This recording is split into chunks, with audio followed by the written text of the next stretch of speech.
Good afternoon, everyone, from sunny London. Hope it's sunny where you are. I can see lots of people joining us.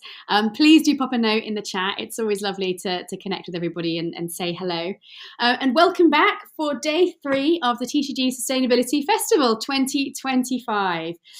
Thank you for joining us once again. It is fantastic, as I said, to see you all with us. We've had plenty of great discussions so far, looking at how to boost awareness and engagement of sustainability in your agents, to how agents can tell those really important sustainability news stories that are happening in destinations to your customers. And today we have another 2 fantastic discussions this afternoon, focusing on responsible wildlife experiences and inventive ways to talk about sustainability, that S word, with your clients. But before we jump in, we just want to remind you that to be in with a chance of winning that 5-night holiday to Rhodes, courtesy of our headline partner, EasyJet Holidays, you do need to attend as many sessions as possible throughout the week. The more sessions you attend, the more engaged you are, the more chance you have of winning. And if you've missed any sessions this week, they are available to go back in and watch on demand. But now it's time for our first session this afternoon, and I'm really thrilled to be joined by Daniel Turner, co-founder of Animondial, a specialist consultancy advising the travel industry on all animal and nature protection needs, and Lewis Jones from Not Just Travel, who is a TTG Sustainable Travel Ambassador, and it's fair to say has a real passion for animal welfare. So as ever, just a reminder, we do want to welcome questions throughout. Please ask away. No question is too silly, I promise. This is all about a learning experience. So please pop your notes and comments into the chat. Daniel, I would like to start by asking you to kick off really with what key advice you have for agents who are new to the concept of responsible wildlife tourism. How can they build their knowledge, and how can they sort of confidently guide their own clients towards those ethical experiences? Thanks. Hello to everyone. I think it's important to just first recognise that we're talking about all animals in tourism activities, so not just animals in the wild that you would refer to as wildlife. So animals in a captive environment, if you go to a zoo or a dolphinarium, animals that are used for working capacity like donkeys, horses, camels, and then also viewing animals in the wild as well. So we're going to be talking about all of that, everything in that bracket. And I think the key thing for people to take home today is all your decision making has to be based upon whether the conditions for the animals are appropriate for their welfare, for their mental state and their physical state, their health and well-being, and the decisions are made on that purely. And that sort of takes me to answering your question, as in there is plenty of guidance out there. The ABTA created their animal welfare guidelines. I wrote those a few decades ago, and those are still available. The main document, the blue one, can be downloaded from the ABTA website for free. So I definitely would recommend people do that. It is a complex topic. The book, so I was going to ask just to elaborate on that before I come to you, Lewis, is just on that animal experience piece, because you mentioned the ABTA guidelines. There is an obvious piece missing in those ABTA guidelines, let's be honest, all around cetaceans, and there's obviously been a lot of controversy. I think it's maybe seen as the more sort of obvious ones to avoid, the animals being used for entertainment. But when you talk about the kind of conditions, I can imagine SeaWorld and people coming forward and saying, oh, but they're kept in wonderful conditions, they're given lots of food. How can people make that call? I mean, I guess the kind of obvious is this animal being forced to perform for a tourist, but also how do clients, or can agents advise their clients on things like camel rides, like you referenced, and donkey rides? Is it looking to make sure that there's enough water for them? Is it looking at the temperature of the conditions that they're working? What are the sort of checklists around that? That was a lot to unpack there. I mean, just on the sort of, when you're looking at things like cetaceans, which are dolphins, whales, porpoises, in a captive environment, I would say that from a welfare perspective, there are ways that you can definitely improve their welfare within that space. So there may well be facilities that are providing their animals good welfare. It's more of an ethical question, as in, should those animals be in captivity? Should those animals be displayed in that way? Should those animals be required to perform for food, which is ultimately why they're performing? They're not doing it for enjoyment. So it's more of an ethical question. And so that is why that guide, the one you referred to on the dolphins, has not been issued by ABTA this time around. It was originally, and we had one for that group, but there wasn't something issued in the second edition just because there wasn't a consensus between stakeholders, because it is such a complex and a controversial topic. But what I would focus on, because otherwise people don't have this guidance that they ultimately need. What I would focus on is maybe a handful, like 5 high-risk areas that agents must avoid.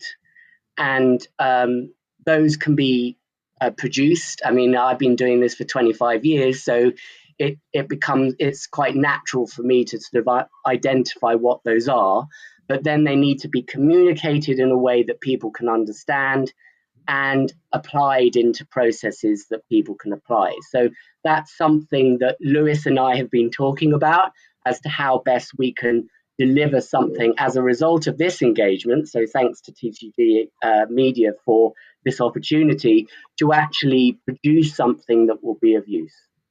Brilliant. Thank you. And Lewis, what's fantastic is that you are a travel agent yourself. So talk to us about some of that kind of practical advice. How have you been advising clients and educating clients when it comes to them booking trips? Talk us through your own processes around that. Yeah, so first of all, I mean, when I sort of became the TTG Sustainable Travel Ambassador, I kind of almost expected clients to bring the topic up with me and sort of come forward and talk about these topics. But I soon realized that that's not front and center of their mind and what's kind of important to them. So it's kind of definitely doing this on me in the last sort of 6 to 12 months to go out and engage with my current existing clients. I do a lot of networking, and that's really, really worked well in my networking events, is having this topic. A lot of feedback I'm getting is that people just, it's not something on their radar at all that they think about when they go on holiday. They sort of just have Thailand as an image, and the first thing they want to do is go and feed the elephants, which I think that's down to social media a lot these days. It's kind of just it's out there so much that people just put 2 and 2 together. They see elephants, they see Thailand, that's what they want to go and do. Although, Lewis, it's interesting you say they want to go and feed the elephants, not ride the elephants, because I think 5 or 6 years ago, the first port of call would be to ride the elephants. So hopefully it suggests we're on the right trajectory. It does indeed. I mean, I'll come back to a point that Daniel made previously, I think, that actually, well, I'll let Daniel explain it more, but I think riding, technically, an elephant can have a human on its back without too much hassle. It's not, comparatively, the weight of a human is not very much, and it wouldn't do much to the elephant itself. But the feeding element, again, it's not the natural environment for the animal. And another thing that's important is putting tourists in a potentially dangerous situation. There's been news stories of tourists being injured by elephants, which that's a huge thing to have on our conscience as travel agents, I think. So, Lewis, what are the red flags that you look for then when you're advocating experiences to customers and recommending places to them to go and visit? So specifically for, well, we're talking about maybe cetacean experiences. Obviously, like the SeaWorld and all the rest are completely just, if anyone brings it up, I use it as an opportunity for education and talk to them about the reasons why, we don't condone all that. But even in terms of offering a whale watching tour, for example, let's say in the Canaries, I would go and do my research and only recommend ones that are in the smaller boats, that maybe go out to areas that are less frequented by some other larger boats, that maybe have set limits on how far, how close they get to the stations. Yeah. So it's and do clients respond positively? You said that initially it's not on their agenda. When you start educating them, do they kind of understand? Do they? Absolutely. I would say 90-something% thank me for bringing the topic up and bring it to their attention, and tend to agree with my points of view and my Brilliant. So which is really good. There are still the very odd few that are sort of stuck in their ways and just want to do that tiger selfie or the elephant riding or feeding elephants or whatever, and it's a really tough conversation, but it's just one that you have to say, okay, if that's really, really what you want to do, I'll have to just let you do what you're going to do, but I won't be getting involved with it. Yeah. So Daniel, building on that, then those red. I've got some points to feed in there. I mean, I think everything that Lewis said, I fully support. I think that certainly the travel agent, tour operator, that the customer assumes, rightly or wrongly, that the agent or operator, all the checks have been done and they have a peace of mind traveling with that operator. So the onus is really on the operator, I'm afraid to say, or the travel agent, to make sure that what they are offering their guests are safe for them, and that if there is another being involved, like another animal, then those safeguards that has gone through some kind of vetting, and those safeguards are in place. The tour operators, obviously, they've got more control because they are talking directly to the suppliers, and they can encourage certain standards, and that's basically how I make my living, is to provide advice and guidance to to tour operators to ensure that all of their products have been vetted. So if they are then sold on to travel agents, then those travel agents have the peace of mind that that process has taken place. So that's obviously one way that you can guarantee that what you're offering is ticking all of those boxes, by going with a tour operator who has had that kind of vetting procedure. And obviously I can share who those are. And I mean, but I think from a travel agent, the difficulty is knowing whether what you're selling is meeting all of those requirements. And so that's why I think this kind of risk-based approach of not doing certain things, like not feeding wildlife, whether it's in captivity or in the wild. So wild animals, don't feed them. This is just a human experience. The animal doesn't get any pleasure from it at all. And sometimes they're fed inappropriate things which actually kill the animal in the first place, as a result. So we need to protect animals, and if people want to engage, interact with animals, then we need to do it on the terms of the people, from their safety, and the animals from their welfare. And that's where we start from, not where we end. Right. So that's your first flag, you would say, is just avoid all experiences that offer feeding to an animal. To wild animals. So not domestic, like horses and rabbits and things like that, because they're used to being in the proximity of people. But it's the wild animal, like an elephant and so on, and I would advise against it, just because often the food is inappropriate. I mean, most places in Thailand feed their elephants bananas, which is like feeding a load of sugar to a child. Is just not appropriate food for the animals. They would not eat that naturally. They like it because it's sugar, but you don't feed your kids loads of sugar just because they like it. So it's the same context. Fascinating. Thank you so much, Daniel. Just a reminder as well to our audience, it's great to see so many hellos. Hello to you all, but just please do pop your questions into the chat box if you have any for our fab panelists.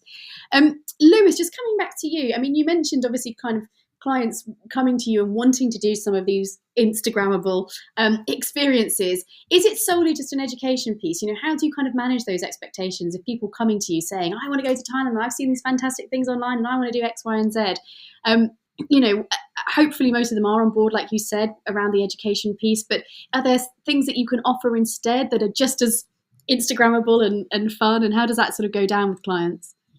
Yeah, I mean, a lot of time, but I don't think people have necessarily thought the whole process through. They've just seen the picture on Instagram.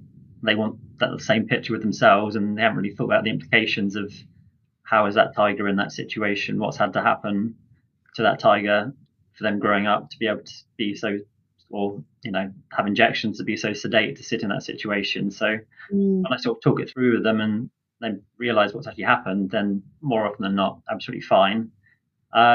And yeah, certainly, like maybe with tigers, for an example, most of the time I would offer then a tiger safari in India or the like, and right.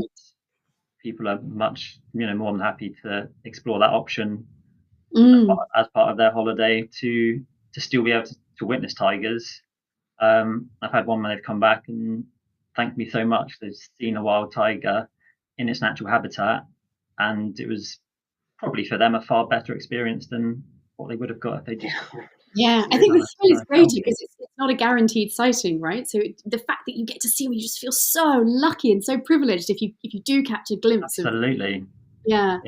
And I think just on that point, I think going to a zoo and seeing, I've been in thousands of zoos over the years because I evaluate them for their standard of welfare. So unfortunately, I've been to many, and I would say you're seeing the animals in their, a glimmer of the species. These animals are often in a state of boredom just because there's very little going on in their new world in a captive condition, and in the wild, I think going to see them in the zoo takes away from that whole, I suppose, the anxiety, but also the thrill of seeing them in the wild state, and they're just glimmering. I don't know, their back end and their tail or their feet or something just sends energy through you, which I just, I've been lucky enough to see the tiger in the wild, and it was just the most amazing experience. And I take that with me every time I go to a zoo, just to kind of give me a little bit of, hope that what I'm doing is a good thing to improve their conditions. Yeah, exactly. Yeah, can I add something on that? Yeah. I think it's really important as travel agents, if we've had these experiences ourselves, which myself, in addition to Daniel, have had the pleasure of seeing a tiger in the wild. And I think it's really important to be able to share those experiences with passion with our clients to sort of get across to them how amazing an experience is, so that they want to go and, relive that and do that for themselves. And that's what travel agents do best, isn't it? Yeah, absolutely. Yes. Tell that experience to a client, whatever the experience is, and in this case, it's an ethical experience. That kind of leads me into my next question, which is probably for either of you, really. But if an agent is presented with a wildlife experience that seems popular but might not be ethical, how can they sort of navigate that situation and suggest an alternative without losing the booking? I guess, what reassurance can you offer to our agent audience that might think, if I've got a client coming in saying I want to go to SeaWorld in Orlando or whatever, what can they say to them to kind of offer that alternative and to not lose the booking? Well, I would refer back. What I would suggest for each agent to do, and it takes a bit of some prep, is basically to have a table of all the different types of animal activities that they have within their portfolio. And then so it's like one column, what is the activity? Second column are what are the risks? And ultimately I can support that, or there's or use the ABTA guidelines, or you use this this sort of more condensed thing that Lewis and I have been working on. And then you have in your third column, if it is a high risk product, as in there's an potential animal welfare issue or a public safety issue, because it's not just injury, it's also disease transmission that you have to think about as well. Thinking back to COVID days, that was all transferred through other animals. So that's very much an issue that is often overlooked and not considered, and it is very dangerous. And so then in the third column, if it's a high risk, then you provide your alternatives. So like Lewis was referring to, is instead of going to the likes of some of these marine parks that have been mentioned, is that you instead go to a reputable whale watching experience. And so you have that table to hand, so it gives you something to react to in that moment, rather than saying, oh, I'll come back to you, and then you've lost your client. So that's the process I would really recommend, is that you're actually do a bit of spade work, get that product, and then use it on a day-to-day. Yeah, that's fantastic. That's really helpful advice. And Lewis, is this something, not whether you have a physical table or not, I mean, you said most of your customers sort of are on board when you sort of get the chance to explain it. Have you ever lost a sale, or is it always just a case of education, and you'd sort of urge all of our agent audience to just research? Yeah, I think I've lost one specifically for elephant experience, that they really, really wanted to go and wash them and feed them in Thailand, and they, regardless of what I was telling them, they wouldn't budge. So I just kindly said, I'll have to leave this to you. I'm not going to get involved. But yeah, I would say it's about managing their expectations as well. Maybe at the beginning of the conversation with the client, say, look, it's fantastic that you want to go and see these animals, but I'm going to suggest a different way of doing it rather than the one you come to me with. Accepting that their desire to go and see these animals, but just framing it in a different way and explaining the reasons why you're doing that. And I'd imagine that you demonstrate must really impress them. I hope so. Yeah. Yeah. Sorry, Daniel. Can I just throw a little bit of a dilemma in there, because I think it's really important that travel agents understand the issues and navigate them, because ultimately their reputation is at risk here if they are selling something that is detrimental to the animals or their guests. So that's obviously the risk that's there. But I think we also have to recognize that millions of animals are in captivity and involved in tourism activities. They are always going to be until they die. They're never going to have the opportunity to be released into the wild. That is just complete and utter fallacy. And where it is possible, it costs so much money that it's not sustainable or viable. When I worked at Born Free, we tried to rehabilitate 2 dolphins from captivity and back into the wild.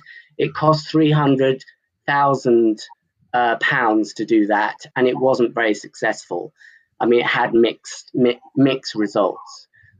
So it's not an easy topic by any means, but I think agents need to tread that line. You can have elephant engagements in Thailand that consider the welfare of the animal and consider the health and safety of the customer. They do exist. There are lists out there, and I certainly can direct people into the right direction. What would that look like in a nutshell? What would a positive engagement elephant experience in Thailand look like? It would be, maybe they offer feeding, but it's with a physical barrier between the guest and the animal, and not just a wall, but actually with a bit of distance in between. So the reach and the trunk, you're not going to get whacked around the head with the trunk, for example. So there you're taking into consideration that reach. So that's a definite thing that is best practice, and that's in the ABTA guidelines. And on the bathing side of things, I think there is a way to do ethical bathing, not by clambering all over the elephant, which is what I've seen in some places, but to have the animal lying down in a shallow bit of water and then just rubbing them as their mahouts do on a daily basis. Right. And as long as the mahouts are right next to your guests and you only got 2 guests, no more than 2, then I think you can tick a lot of those boxes. Is it ethical? That's your other question. But from a welfare perspective, tick. From a public health and safety, tick. And so those are the lines that you have to straddle as an agent. And I've noticed in the chat a reference to World Animal Protection, Born Free Foundation, Four Paws. I mean, there are many NGOs out there that advise on captive issues. I worked for one for 17 years. Yes, they provide advice and guidance, but it's very one-sided. It's not a complete view of the issues, and they don't necessarily take into account things like local livelihoods.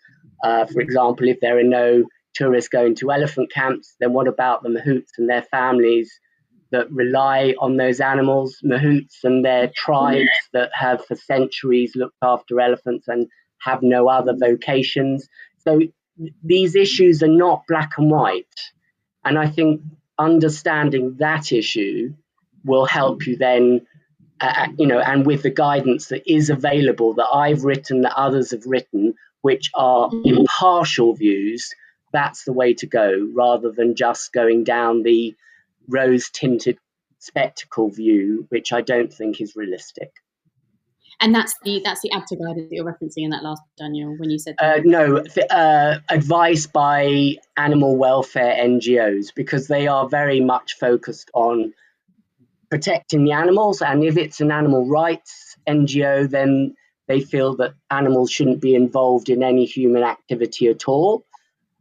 As an individual, I might agree with some of that, but as a practicalities, as far as selling holidays, as far as what's available in the countries and people's livelihoods, animal welfare, ensuring animals are fed proper food, all of that, it's not taking that into account. And for me, that's an unrealistic approach. We do have, anyone does have a question. Sorry, I think there's background on my noise. But Lewis, just final note from yourself, really, just on final tips for agents listening today that really want to do right by their customer. Any final thoughts, comments, advice for them? Yeah, I think one thing I would say is that old saying, progress over perfection.